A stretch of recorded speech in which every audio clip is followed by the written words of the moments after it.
भारत से पाकिस्तान में दाखिल होने वाले दरियाए चनाब में पानी की आमद में मुसलसल कमी का रुझान देखा जा रहा है। हेडमराला के मकाम पर दरियाए चनाब में 4 रोज में पानी की आमद में 21,600 क्यूसेक कमी रिकॉर्ड की गई। आज हेडमराला के मकाम पर दरियाए चनाब में पानी की आमद 50,003 क्यूसेक पर आ गई। 4 रोज कबल पानी की आमद 71,900 क्यूसेक थी। वापडा के डेटा में तफसीलात सामने आ गई। वापडा के डेटा से मालूम होता है कि हेडमराला के मकाम पर आज दरियाए चनाब में पानी का अखराज 21,100 क्यूसेक है। भारत ने गुज़श्ता साल अप्रैल में यकतरफा तौर पर सिंतास मुआहदा मुअत्तल करने का ऐलान किया था। मुआहदे के तहत भारत यकतरफा तौर पर मुआहदा मुअत्तल या खत्म नहीं कर सकता।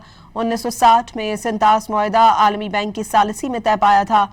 सिंतास मुआहदे में 3 दरिया सिंध, चनाब और जेलम पाकिस्तान को दिए गए, जबकि 3 दरिया रावी, सतलुज और बयास भारत को दिए गए।